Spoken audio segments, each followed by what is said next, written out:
O técnico do Bahia, Rogério Ceni, também criticou duramente a decisão, afirmando que o erro foi agravado após a revisão do VAR e questionando a organização da CBF.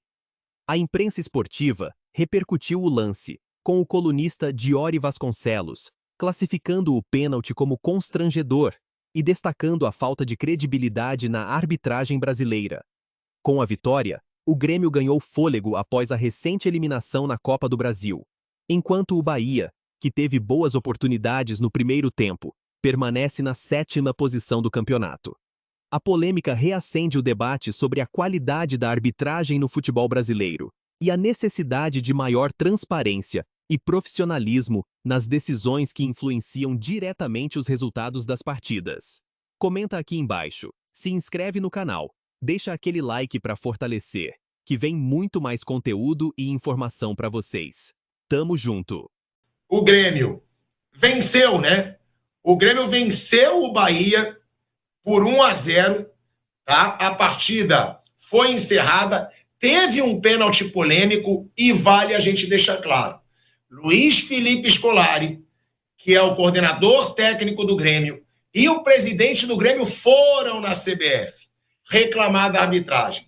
O árbitro que marcou, que anulou o gol do Grêmio de forma bizarra no último jogo pela Copa do Brasil, ele foi afastado por tempo indeterminado diante das reclamações do Grêmio. E hoje quem está reclamando é o Bahia, porque foi um pênalti muito polêmico. Você vê que o goleiro do Bahia, ele recolhe o braço no lance. A gente vai botar aí o lance de novo, que eu vou chamar Mauro César Pereira, velho Vamp, e também Flávio Prado, para a gente comentar, né, esse lance que acabou de acontecer. Coloca aí, Kaique, o lance do pênalti, ó, porque tá aí, tem o passe pro Bright White, ó. Eu não achei nada, tá? Eu não achei, ele tenta retirar o braço ainda. O pé esquerdo do Bright White, eu acho que ele na malandragem, ele vê que a bola vai para fora e ele chuta. O Rogério ficou indignado. O Rogério Ceni ficou revoltado, né, com o lance. Eu não marcaria nada. Eu vou chamar o Flávio Prado primeiro para falar desse lance, porque para mim é nítido que o Bright White, quando ele dá o toque e vê que a bola já vai sair do controle, ele já busca a mão do goleiro com o pé esquerdo, e aí a arbitragem não marcou, tá? O árbitro não marca o pênalti, é chamado no VAR, e aí ele decide pela penalidade. Eu não sei se ele não marcou ou se ele marcou. O VAR chamou para ver se ele voltava atrás e ele dá aí a penalidade máxima. Se eu não me engano, ele marca e é chamado. Flávio Prado, é mais um lance ridículo ou não? Ou esse lance é interpretativo, na sua opinião, Flávio? Porque a polêmica que acabou de acontecer aí, para mim nada. Para mim nada. Para mim o goleiro do Bahia ainda retira o braço, Flávio Prado. Bom, boa tarde, Pilhado, boa tarde, amigos. Tem uma faixa aqui que não permite que a gente veja se ele, no final, o goleiro puxa a perna dele, mas até ali não vi coisa nenhuma, não vi nada. Se a gente vai ver, eu não sei se a faixinha faz parte do vídeo também, né? Mas há um momento em que ele dá um passo adiante, tem a faixinha, a gente não consegue ver se ali o goleiro mexeu nele ou não. Mas pelo que eu vi, não houve nada. Ele quer cair e ele cai, ele se joga, né? Então, a princípio, nada. A não ser que, tirando essa faixinha, a gente veja o braço do goleiro puxando o pé do jogador do Grêmio. Mas, num primeiro momento, não me parece absolutamente nada. Parece um jogador tentando cavar um pênalti e consegue.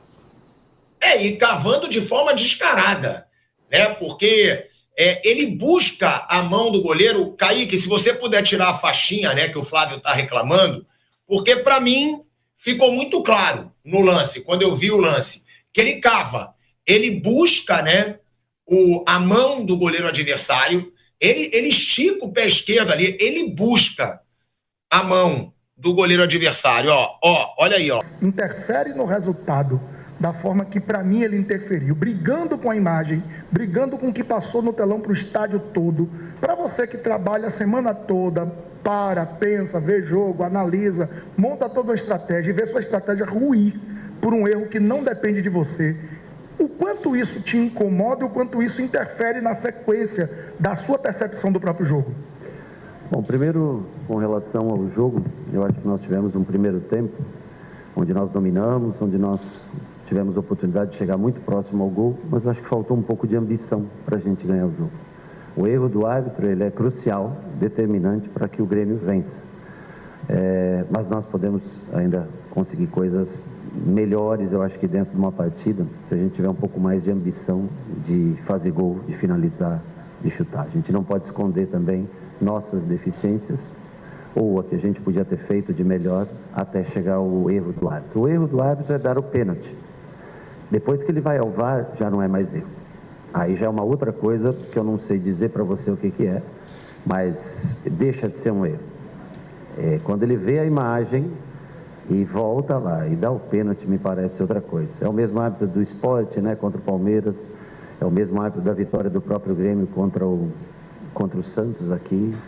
Nós já conhecemos bem e é triste ver a arbitragem brasileira se submeter, porque eu sempre falo que não adianta a gente ficar pressionando os árbitros dentro do campo, porque é difícil apitar, né?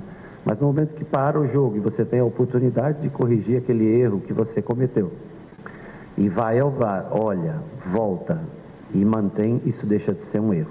Aí já é uma coisa bem mais grave que provavelmente daqui a 1 ou 2 dias, também não sei, porque a CBF também nós já não sabemos mais nada, nem direito de quem está em eleição, quem é eleito, quem não é. Então assim também está uma bagunça grande, tanto que nós solicitamos uma mudança de jogo para o São Paulo, contra o São Paulo, pela parte fisiológica, mesmo pelo desgaste que o time está tendo, e não atenderam a gente porque deram prioridade à grade de programação de TV. Então não tem nem para onde você recorrer mais. Chegou num ponto que não tem mais para onde recorrer. E o erro de arbitragem existiu no momento que ele dá o pênalti. Mas o que foi depois disso não é mais erro. Aí já é uma outra palavra que nós vamos ter que ver o futebol brasileiro por onde está. Depois que ele vai ao VAR, deixa de ser um erro, passa a ser uma coisa um pouco mais grave. Rogério, você falou sobre o controle do jogo de hoje. Cara, é difícil, né, falar da arbitragem. A gente sabia que eles vinham pressionados, né? Tanto alguns jogos o Grêmio brigando, falando da arbitragem, e a gente sempre jogando, esquecendo, tentando, né, esquecer esse lado da arbitragem, mas parece que sempre quando vem pressionado acaba acontecendo um lance capital do jogo. Sofremos um pênalti ali, que ao meu ver o jogador pisa no Marcos Felipe e não foi nada. Do mesmo jeito que eu caí no meio de campo, um contato que é do jogo, ele achou normal. Imagina então o Bright White pisando no Marcos Felipe e sofrendo um pênalti, né? Mas eu deixo isso para a diretoria falar, discutir com quem tem que discutir. A gente tem que aprender que quando a gente tem o controle, quando estamos chegando, é matar o jogo logo, fazer o gol, não dar essa oportunidade de o juiz errar e prejudicar a gente. Tá bem por aí, né, Everton? Um jogo onde vocês poderiam ter matado o jogo, inclusive no primeiro tempo, e acabou permitindo que uma ação externa mudasse o resultado. Vocês poderiam ter feito o resultado no primeiro tempo, né? Sim, é o que a gente cobrou dentro do vestiário. Apesar dos erros do juiz, da arbitragem, a gente poderia ter feito melhor.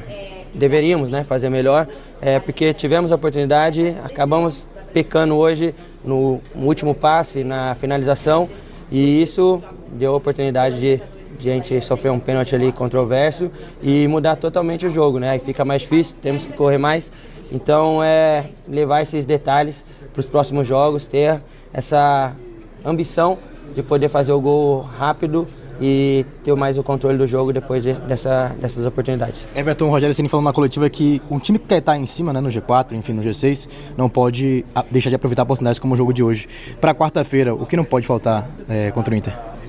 Não, acho que as oportunidades, né, que creio que vão ser menores por um grande jogo, por uma grande equipe do outro lado também, que vive um bom momento. Então a gente tem que matar quando tiver oportunidade, independente de quem fizer o gol, se vai ser uma bola trabalhada, numa bola parada, mas quando tiver oportunidade, fazer o gol para a gente poder ter um controle maior ainda, porque nossa equipe é uma equipe de posse de bola e depois que faz um gol, o jogo fica mais tranquilo, então temos que aprender com os nossos erros e melhorar no próximo jogo.